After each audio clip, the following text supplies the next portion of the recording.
Meredith Gorman here, and are you still not subscribed to Matt's channel? Well, if you're not, hit the subscribe button because he's giving out free picks each and every week. Hope you have a good rest of your day. UFC is back in Mexico, guys. UFC Mexico City, to be exact. Moreno versus Urseg. A fight night card, not a pay-per-view. Keep that in mind. Of course, it being in Mexico, we have a lot of Mexican fighters on the card, but not a lot of big names, or a lot of big Mexican names are left out. For example, co-main event, we have Torres is in the co-main event versus Dober. Should be a fireworks type of fight as long as it lasts. We also have Roses Jr., right? Somewhat of a big name, especially as a younger fighter, right? Coming in, when he come in at 17. So a lot of, hype around him. You can say Ronaldo Rodriguez is in there on the main card to open up the main card. So yeah, Gaslam as well, if you want to count him, right? That's his background. Even though he does fight out of the U.S., his background is Mexican. He has fought in Mexico multiple times. So interesting to see how these fights turn out. We'll break them down like always, guys. Break down the main card, provide some free picks, leans, price talk, fades, and more. Thanks for listening to the podcast on Apple and Spotify. That's where most of my traction and people are listening these days. If you're still watching on YouTube, it is much appreciated. I'll always have video format. I do still have a fair share of people that watch on YouTube, and I enjoy doing the videos and editing, so I will always be there as well. I'll be putting out more podcasts, guys. Look out for that. Last week I actually released an NFL free agency, just some takes on it. More hot takes and takes just on news that's happening around the sports world. So I'll be doing a little more of that. I did have a few people reach out about that. I had that as a planned, podcast option as well. So definitely go look out for that. Look out for more coming. The NFL draft, I'm going to do a podcast. The Masters, I'll be doing all major PGA tournaments, guys. Look out for that. Obviously, you guys know I handicap the PGA, and it's just for clients. However, I'll be doing podcasts for the majors. So I'll be breaking down the course. There's obviously some free picks as well, so look out for that. Masters only a few weeks away. Can't wait for that. Systemsportscapping.com or link.me/systemcapping for all my links, resume, articles, subscription opportunities, and more. You guys know by now, unless you're new, everything is over there. Let's do a UFC London recap, right? Let's do that recap like we always do every week. It was a profitable card for myself and clients. Just a 2-1 card, smaller card. Now we're on a 10-1 client run. Average line, guys, like plus 140-ish, plus 145. So all plus money. All my bets last week were plus money. I'm not the guy that gives bet this minus 400 favorite. Yeah, do that, right? Anytime I do the highest I'll bet at rare. Now I do 2 fight parlays, right, to get the plus money, right, or even money. It's rare that I'll bet like a minus 170 straight up. At times, if I really like it and don't have another piece to parlay with, I'll do it at times. But yeah, no big favorites here. There's no researcher skills just saying, oh, here, bet this minus 400. You see a lot of clowns out there that do that. Now, I did have a smaller unit on Leon Edwards, which I am regretting. Smaller unit. I did believe that he could bounce back, losing back-to-back at home. I've seen Brady. I haven't seen a performance like this from him, right? In the Burns fight, looked okay, but, he looked beatable. And then we saw Bilal Muhammad beat him as well, even though I was very high on Sean Brady's grappling. And I did mention in the podcast, if he does get him on the ground, and he has the opportunity to control him. And that's what happened, right? The grappling levels were just that much different. Very impressive, right? I thought Leon Edwards would do a little better with the takedowns. We see him make a bonehead mistake by trying to take him down in the third round, just got stuffed and then reversed, right? I don't know what he's doing. He has a shot, obviously, to win the fight if it stayed on the feet. And the first round did, and it pretty much was, It could have went either way the first round. I don't know. I think Brady probably stole it with the takedown late in the round. And Brady actually got a couple good shots in there on the feet. He is improving his boxing. But let's be honest, if this was a kickboxing fight or a stand-up fight only, Leon Edwards wins that fight. But it's not, right? And I did believe that Brady, if he was able to get the fight down to the ground, control him, and win the fight there, and he did.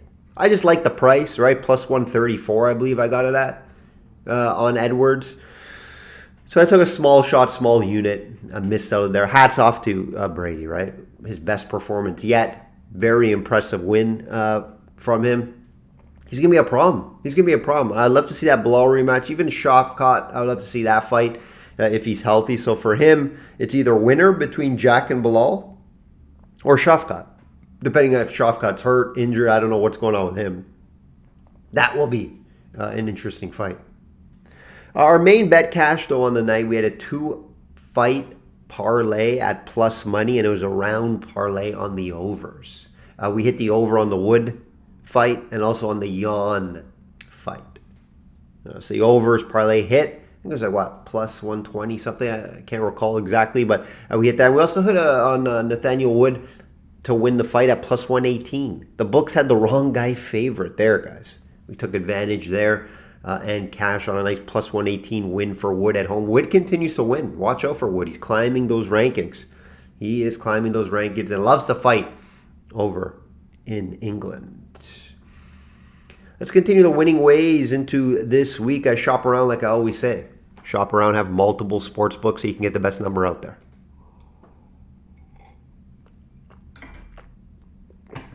Main event. Let's get right into it. Main event, Moreno minus 225 versus Urseg plus 187. Got to have Moreno on your Mexican card. Here we are. Rightful favorite here in my eyes, Moreno. You know, price, I don't call it crazy. I think it's about right. Maybe minus 200, you know. I would like to see, probably shop around, get a better price. You know, fighting at home, coming off a nice win over Albazi where he looked good in his last fight. Urseg disappointed in his last fight versus Kar France. I actually was on Urseg, and I got kind of suckered in because I did see his fight against Pantoja where he looked unbelievable. Coming into short notice, giving Pantoja a very good fight. Right? Pantoja, I think, kind of took it lightly as well. We got to mention that. But, hey, that was very impressive by Urseg in that fight. I thought he was going to come in and beat Kar France. Kar France checked him, hurt him, and actually finished him early in that fight. Right, so now we got to start looking at it. Urseg now is only beating up some bad guys. Schnell, Costa, Dvorak. Those are his wins, guys. So we do got to be a little concerned here. Right? How much was that Pantoja fight on Pantoja, not taking the fight serious? You know, style changes. Remember, they took that on short notice. So yeah, there's a lot of things there worth mentioning. How good is Urseg? I think he's good. His skills are really good. But back-to-back losses now, and his wins are against lower-level guys. You know, I expect this fight probably to be close and go deep into the fight, most likely the distance. Moreno's not getting finished, right? We just don't see that, right? Urseg, we did see the last time up, but that's Kar France. He does have that power to do that. I don't see Moreno really doing that. Right? If we look at some of the stats here, guys, very similar. Very similar. Hard to just, I never obviously just pick off looking at stats, but it's something you have to look at. Very similar in volume. Both guys around 4 significant strikes per minute. The wrestling, I would lean Moreno, but both guys don't really lean on it or do a ton of it. I do lean Moreno in that aspect, and I wonder if Moreno will make it an MMA fight, not just a boxing stand-up type of fight. You know, Urseg does have a 60% takedown defense, which is not great. So Moreno could exploit him there. Let's see if he mixes it up. You know, Moreno fighting at home, altitude should favor him. He has fought here before and has won. Also won the bigger fights, right? Main event, big fights, champion. Urseg now 0-2 in big fights. Those are all concerning for me. You know, I get some people maybe taking a shot at the plus 187. It's not enough for me. It's not enough value for me to take a shot with Urseg. I do believe Moreno finds a way here in this fight. You know, the 5 rounds, over 4.5, fight to go the distance is probably what I like more here. Slight chance Usyk gets finished, but I don't know. I definitely see this fight going the distance, maybe Moreno winning a close decision. Not a fight I love, to be honest. I'm not running to the window on Moreno. If it does get into my betting card, it's going to have to be maybe by decision Moreno or maybe in a 2-fight parlay. But again, I don't love it. Don't love Moreno. I think Usyk has a shot to bounce back here to avoid 3 straight losses. Keep that in mind, guys. Usyk's better than that. Better than a 3 straight loss guy. So, yeah, I don't love Moreno. I'm going to lean Moreno here. I do believe a decision to improve the price would be your play. There's an outside shot. Moreno gets a finish here, but you know he's more of a decision winner over his time, especially as of late, especially when he steps up in competition. So that will be the lean here for me, Moreno, to get the job done at home. Cole-Main, this should be a fun one. Fight of the night possibility if it doesn't end too quick, right? Torres plus 100 versus Dober minus 125. And yes, this is a flip of a coin fight, guys. The books are telling you that, especially how I think the fight's going to go. Should be a first round, guys, trying to knock each other's heads off, right? Torres, listen to this, guys. Torres, obviously he's a 1-round fighter. If you don't know the guy, he is a 1-round fighter. Listen to this. 11 straight fights for Torres have all been finishes in the first round. 11 straight. That might be some record type stuff. Right? 2 of those finishes were him getting submitted. So he has shown a chin, but he is vulnerable for the submission. Good news is Dober doesn't submit anybody. Dober actually has gone back-to-back decisions. So he has shown he could be in 2 fights. He has cardio. He can go 3 rounds. But he also can be in a fire fight too. Throw bombs. We've seen him get chin checked before in that. But Dober is fairly durable. And Dober's fighting, if you look at his resume, guys, he's fighting killers. Jean Silva, Ronald McConnell in his last 2 losses. Fighting a lot better guys here, right? So that's why I'm going to lean Dober due to the resume here. Torres maybe trying to come out too much in front of his fans, could get caught. Hard to see this fight making the judges. That's obviously my favorite play here, guys. Again, I believe it's fairly close. You're kind of flipping coins on a side here, even though I am leaning Dober. But, fight to go the distance would obviously be the safest play. But a fight not to go the distance, let me correct myself there, would be the best play here. All right, but you got to pay up, obviously. Flipping coins on the side. Torres fighting at home, sure, but that doesn't always mean, fighting at home, it's hard to judge how it's going to affect each fighter, right? One, it could bring you pressure. It's going to bring obligations at home, probably to visit family, friends, maybe keep your mind off the fight, which might not be good. So it's different from fighter to fighter. You can't always say, this guy's fighting at home, big advantage. No, because it depends on how you approach it and how you handle it from fighter to fighter, which is not something I can tell you. Right? But, Dober has the experience fighting all around the world. Yes, his 14 losses are very concerning, but he has over 40 fights. He's fought everywhere. I don't think, the fighting on the road is an issue, and he does also train at altitude. So, yeah, leans Dober, don't love it. Fight not to go distance, favorite play here. Gastelum, he's back, plus 240 versus Pyfer, minus 300. Gastelum, returning after getting a win in his last fight. He actually has 2 wins in his last 3 fights. Decent wins also. Chris Curtis, Daniel Rodriguez, so he is bouncing back here. He did move up weight, so I think that did help him as well. The losses were against Sean Brady. Sean Brady dominated him on the ground. We just saw, obviously, Brady dominated Leon Edwards, so Brady's right there at the top with the best. Obviously he has a Mexican background. Keep that in mind, guys. Even though he does fight out of the U.S., the Mexican background should kind of help the crowd obviously cheer for him here. Pyfer, he was exposed against Jack Hermanson in that Jack Hermanson fight. Classic mistake from the UFC, rushing him a little too soon. Jack Hermanson took advantage of him. His cardio, Pyfer went it was a 5-round fight. Pyfer went way too hard early.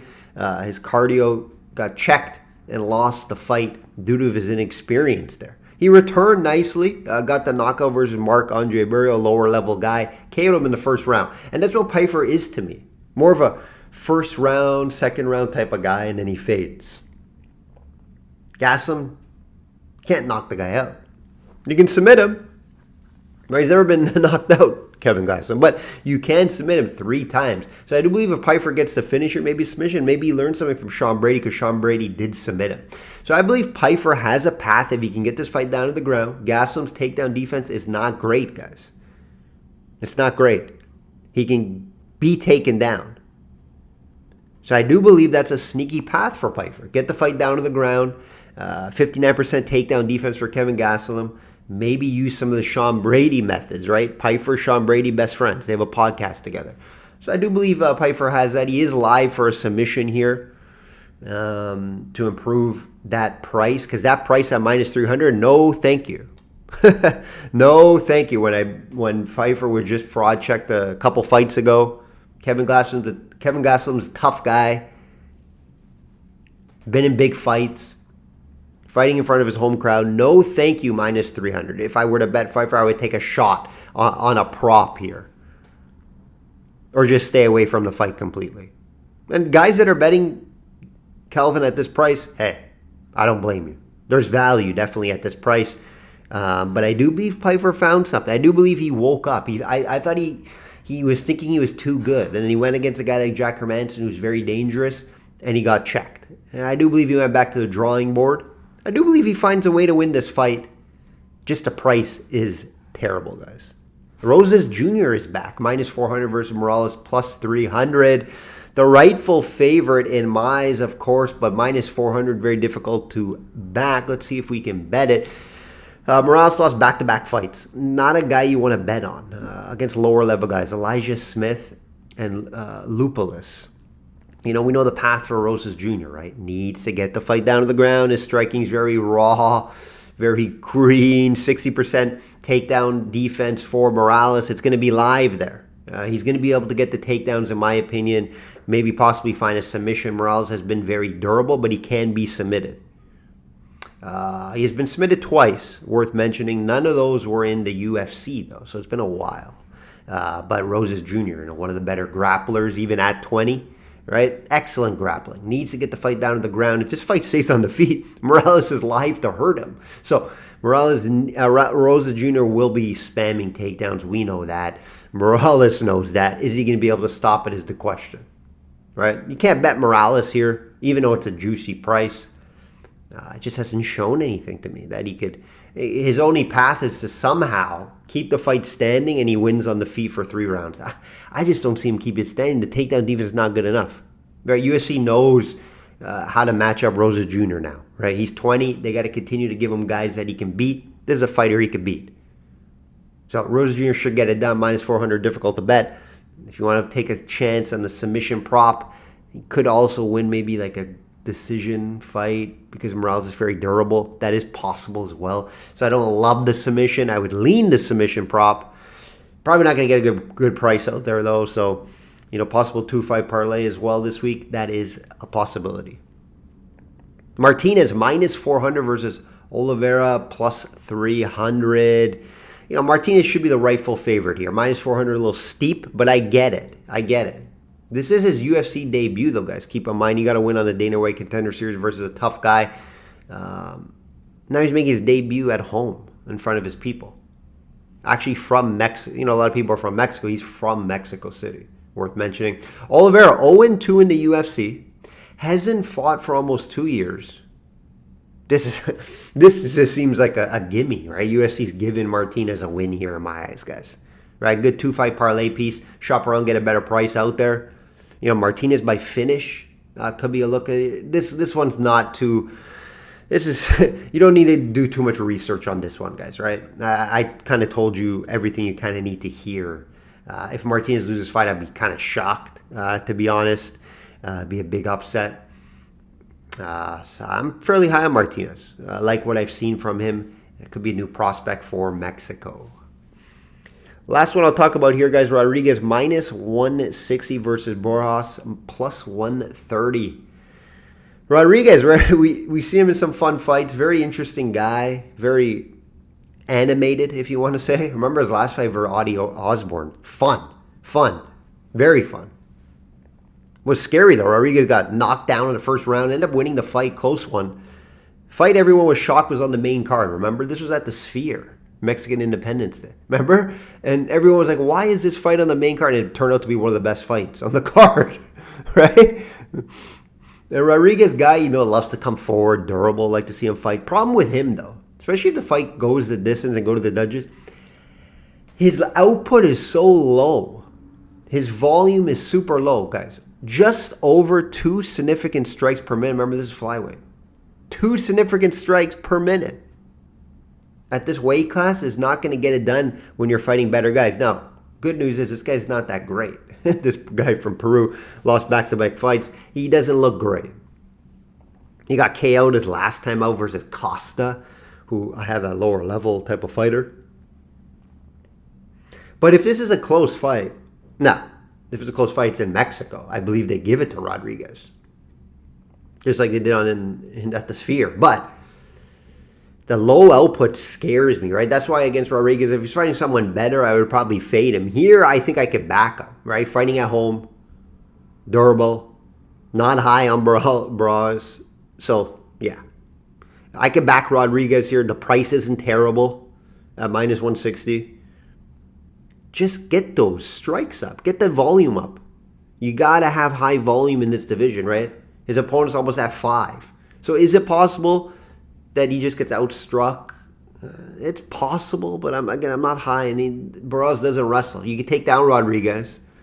I haven't seen it, though, from the Peruvian fighter. So I think Rodriguez, I wouldn't say is safe. I would say I'm leaning Rodriguez on minus 160. That volume does scare me, but he's fighting at home, durable, entertaining guy. He's a guy that, I do believe helps fighting in front of his home crowd. So, yeah, Rodriguez will be the play here for podcast purposes. Is going to make my client card? Not as of yet. Watch a couple more interviews, watch the weigh-ins, but it could make the client card this week. That will do it, guys.